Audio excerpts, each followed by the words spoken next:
পঞ্চায়েত ইলেকশনে ত্রিপুরামতাকে বিপুল ভোটে জয়ী করুন। আসন্ন পঞ্চায়েত ইলেকশনে আমাদের বাবুটিয়া ব্লকে গ্রাম পঞ্চায়েতের 214টা আসন, 214টা আসনের মধ্যে আমরা বিজেপি ত্রিপুরামতা যৌথভাবে আমরা লড়াই করছি এবং 4টা আসন আমরা ত্রিপুরামতাকে দিয়েছি এবং ঐক্যবদ্ধভাবে আমরা লড়াই করছি।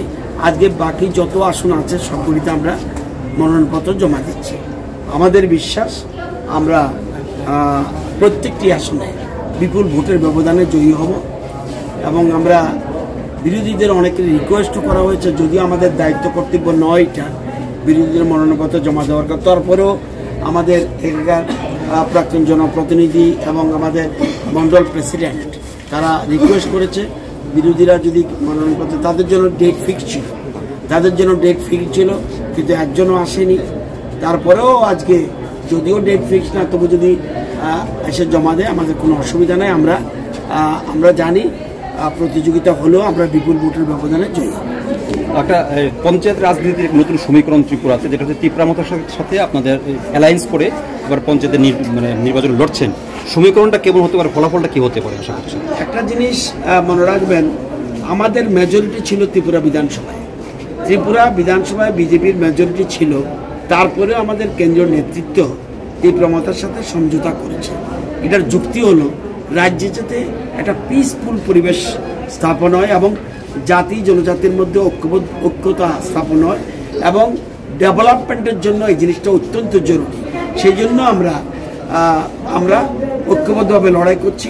যদিও নন ট্রাইবাল বেল্ট এডিসির বাইরে তাদের সমর্থক কম, তবুও আমরা এটা গুড গেস্টার, অর্থাৎ আমরা যেহেতু মন্ত্রিসভায় আছি আমাদের দায়িত্ব কর্তব্য তাদের নিয়ে একসাথে আমরা লড়াই করা, এটাই আমরা করছি।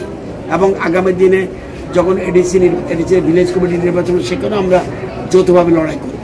তো আমার বিশ্বাস বিজেপি ত্রিপুরামতা যে শক্তি, সেই শক্তির কাছে বিরোধী দল যত আছে ত্রিপুরা রাজ্যে সব একজোট হলেও তাদের পক্ষে আসন পাওয়া কঠিন হয়ে দাঁড়াবে। বিশেষ করে জেলা পরিষদ এবং পঞ্চায়েত সমিতি তারা পাওয়া কঠিন হবে, কিন্তু গ্রাম পঞ্চায়েতে কিছু কিছু আসন পেলেও পেতে পারে। ধরুন 6000 উপরে আসন রয়েছে, 8-10টা 20টা আসন পেতেই পারে, কিন্তু তাও তাদের কতটুকু সমর্থক আছে এটা বোঝা যায়। আমরা সেই জন্য ওপেন করছি, আমরা সে লাস্ট দিন, অর্থাৎ বিরোধীরা আজকে এখানে বামুটিয়া ব্লক কী করেছে, আগে তোমরা সব জমা দাও, বিরোধীদের স্কোপ করে দিয়েছে। আজকে আমরা সেই জন্য ত্রিপুরামতা এবং বিজেপি ঐক্যবদ্ধভাবে এখানে মনোনয়নপত্র জমা দিচ্ছি।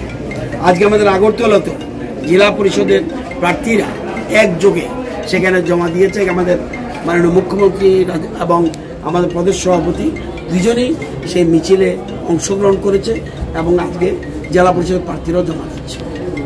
স্যার, বিভিন্ন জায়গায় আমি আছি এখানে, আমি দরকার হলে আপনি বললে আমি 1 ঘন্টা থাকবো, নিয়ে আসুন, কেউ বাধা দিচ্ছে না। এটা হলো তাদের একটা কৌশল, কিছু বলার জন্য, পালানোর জন্য একটা রাস্তা খোঁজা। কোনো প্রার্থী তাদের নেই। আমি শুনেছি একজন মাত্র নির্দল প্রার্থী পুলিশ স্টেশনে রিকোয়েস্ট করেছে আমাকে বাড়ি থেকে নিয়ে যায়। এটা পুলিশ করবে কিনা তা ওনার দায়িত্ব, কিন্তু আমি কোনো রাজনীতি আমি একটু আগে খোঁজ নিয়েছি লেবুঙ্গা পুলিশ স্টেশনে যে কোনো রকম কোনো রিকোয়েস্ট এসছে, করছে একজন নির্দল প্রার্থী আমাকে রিকোয়েস্ট করেছে তাকে বাড়িতে নেওয়ার জন্য। পুলিশ সেটা নেবে কিনা আমার ব্যাপার।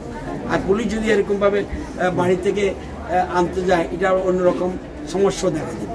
আমি যতটুকু জানি আসলে তাদের কোনো গণভিত্তি নেই, জনসমর্থন নেই, এটা হলো বাস্তব জীবন। দেখুন তো, দেখি নন এডিসি এলাকায় ত্রিপুরামতার তো তত শক্তি নেই, তাহলে ত্রিপুরামতা কেন ক্যান্ডিডেট দিচ্ছে এটা বুঝতে হবে।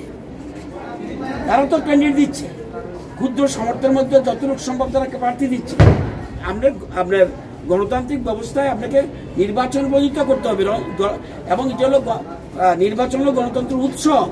এই উৎসবে যদি অংশগ্রহণ না করে তাহলে কোথায় করবে?